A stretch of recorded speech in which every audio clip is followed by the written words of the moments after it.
Unang Samuel, Kapitulo 12. Ang talumpati ni Samuel.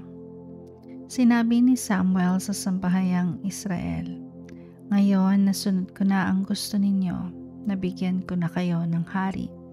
Narito na siya upang mamuno sa inyo. Ako na may matanda na at ang aking mga anak ay kasama ninyo. Mula sa aking kabataan hanggang ngayon ay ako ang namumuno sa inyo. Kung mayroon kayong anumang reklamo laban sa akin, sabihin ninyo sa harapan ni Yahweh at sa hinirang niyang hari. Mayroon ba akong kinuha sa inyo kahit isang baka o asno? Mayroon ba akong dinaya o inapi? Nasuhulan ba ako ng sino man para ipikit ko ang aking mga mata sa kamalian? Sabihin ninyo ngayon at pananagutan ko kung mayroon. Hindi mo kami dinaya o inapi, wala kang kinuhang anuman sa amin," sagot nila. Sinabi ni Samuel, "Kung gayon, si Yahweh ang saksi ko rin ang kanyang hinirang na ako'y walang ginawang masama sa inyo." Sumagot sila, "Iyan ay alam ni Yahweh." Sinabi ni Samuel, "Siya nga ang saksi, si Yahweh na pumili kina Moises at Aaron, at siya rin ang nagligtas sa inyong mga ninuno mula sa kamay ng mga Ehipsyo. Kaya nga tumayo kayong lahat sa harapan niya at isa-isahin ko ang kabutihan niyang ginawa sa inyo at sa inyong mga ninuno. Nang si Jacob at ang buo niyang sambayanan ay manirahan sa Ehipto, sila ay inalipi ng mga Ehipsyo. Humingi ng tulong kay Yahweh ang inyong mga magulang at binigay sa kanya sina Moises at Aaron. Sa pangunguna ng mga ito, sila inilabas niya sa Ehipto at tinala sa lupaing ito. Ngunit si Yahweh ay tinalikuran ng sambayanan, kaya't sila ay pinalupig niya kay Sisera, ang pinuno ng hukbo ni Jabin, na hari ng Hazor, gayon din sa mga Filisteo at sa mga Moabita.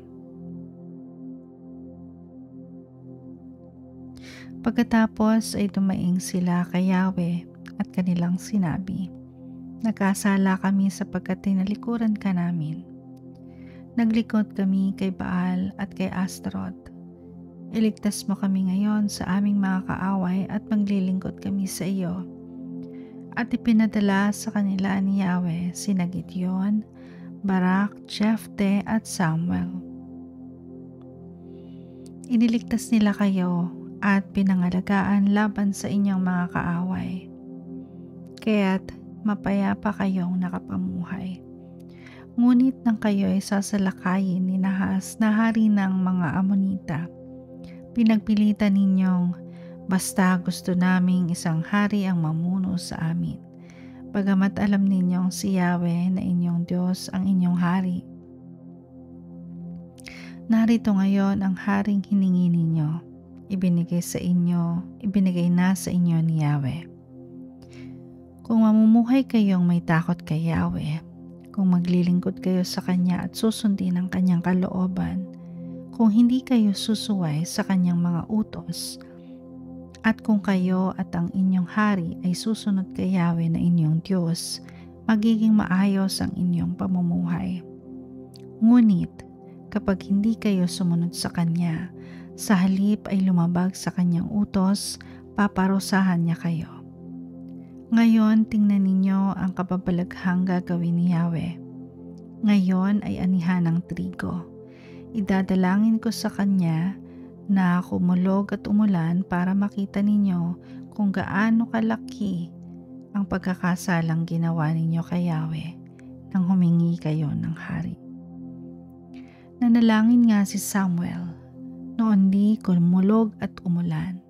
Silang lahat ay napuno ng matinding takot kay Yahweh at kay Samuel.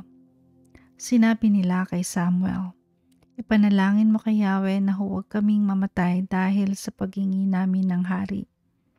Malaking kasalanan ang idinagdag namin sa marami na naming pagkakasala." "Huwag kayong matakot," sabi ni Samuel. Kahit malaki ang pagkakasala ninyo kay Yahweh, huwag kayong lalayo sa Kanya. Ang kailangan ay paglingkuran ninyo siya ng buong puso. Huwag ninyo siyang tatalikuran. Lumayo kayo sa mga Diyos-Diyosan. Hindi kayo maililigtas ni matutulungan ng mga iyan sapagkat hindi sila tunay na Diyos. Hindi kayo pababayaan ni Yahweh sapagkat iyon ang kanyang pangako. Kayo'y pinili niya bilang kanyang bayan. Ipapanalangin ko kayo at tuturuan ng dapat ninyong gawin. Subalit matakot kayo kay Yahweh. Manatili kayong tapat sa Kanya. Paglingkuran ninyo siya ng buong puso at lagi ninyong alalahanin ang mga kabutihang ginawa niya sa inyo. Ngunit kung mananatili kayo sa inyong kasamaan, malilipol kayong lahat, pati ang inyong hari.